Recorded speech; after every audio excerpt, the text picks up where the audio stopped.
নমস্কার, দি nation stock নিউজে আপনাদের স্বাগত জানাই।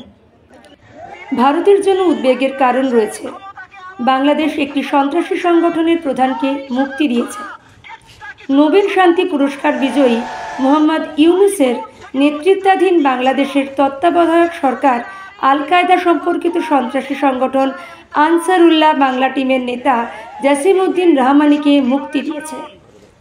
এই ঘটনা ভারতের জন্য উদ্বেগজনক হতে পারে, কারণ এই সন্ত্রাসী সংগঠনটি স্লিপার সেলের মাধ্যমে একটি জেহাদি নেটওয়ার্ক স্থাপন করার চেষ্টা করছে।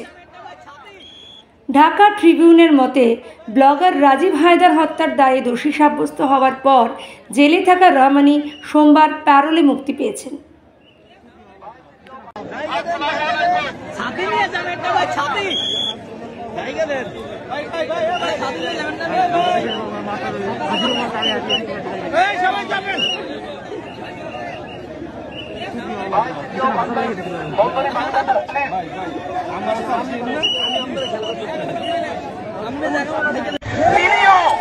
বাংলাদেশের ক্ষমতাকে এমনভাবে কুক্ষিগত করেছিলেন, তার ইশারা ছাড়া একটা কিছু করা সম্ভব হতো না। হাইকোর্ট থেকে আমাকে জামিন দিয়েছিল, শেখ হাসিনার ইঙ্গিতে আমাকে আবার পুনর্বার গ্রেফতার করে জেলে দেওয়া হয়েছিল। হাসিনা, দেখে রাখো, আজকে বাংলাদেশের তুমি নেই। জসিমউদ্দিন রহমানি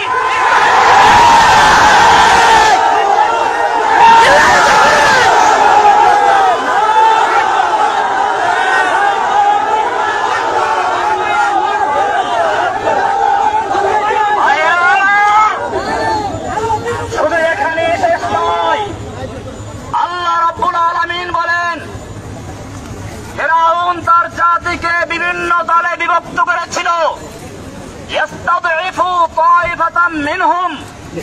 তাদের থেকে একটা দলকে সে দুর্বল করে রেখেছিল।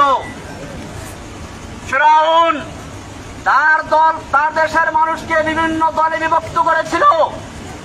বাংলাদেশের ফিরআউনিও এদেশের মানুষকে স্বাধীনতার পক্ষে বিপক্ষে, স্বাধীনতার চেতনার পক্ষে বিপক্ষে, মুক্তিযুদ্ধের পক্ষে বিপক্ষে, রাজাকার ইত্যাদি বলে এই দেশের জনগণকে বিভক্ত করে রাজত্ব করার চেষ্টা করেছিল। আল্লাহ রাব্বুল আলামিন তার সমস্ত চক্রান্তকে মাকড়সার জালের মতো ছিন্ন করে দিয়ে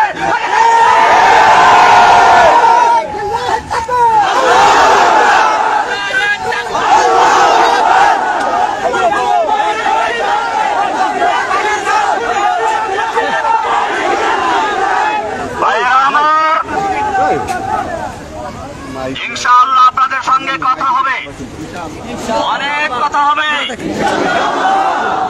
আজকের এই স্বল্প পরিসরে একটা কথা বলতে চাই। আমি দীর্ঘদিন জেল থেকে বুঝেছি, ইসলামের দুশমনরা দেখে না কে কোন দল করে, তারা সকলেই দেখে কে মুসলমানকে ইসলামের জন্য কথা বলে। এখন আমাদের প্রয়োজন, সবচেয়ে বেশি প্রয়োজন ঐক্যবদ্ধ হওয়া। সেজন্য আপনাদেরকে বলবো, পিছনের দিকে আমাদের তাদের সঙ্গে বিভিন্ন রকমের তিক্ততা ছিল, যারা আমাদের সমালোচনা করেছে, আমরা তাদের সমালোচনার জবাব দেব কাজের মাধ্যমে ইনশাআল্লাহ। সেজন্য মনে রাখবেন, এখন থেকে আমাদের স্লোগান হচ্ছে আব হামারা এক হি কাম, ইন্তেকাম ইন্তেকাম। মনে আছে মাশাআল্লাহ? আমাদের একই কাজ হচ্ছে ইন্তেকাম, মানে প্রতিশোধ। কিন্তু এই প্রতিশোধ কিভাবে শুনুন, ভালো করে শুনুন। প্রতিশোধ মানে এই নয়, এটা স্বাভাবিক অর্থে বুঝে আসে। প্রতিশোধের আপনারা দেখলেন এই ঘটনাটি সম্পর্কে আপনাদের মতামত জানান কমেন্ট সেকশনে। আর এ ধরনের আরও নিত্য নতুন আপডেট পেতে সাবস্ক্রাইব করুন আমাদের ইউটিউব চ্যানেল।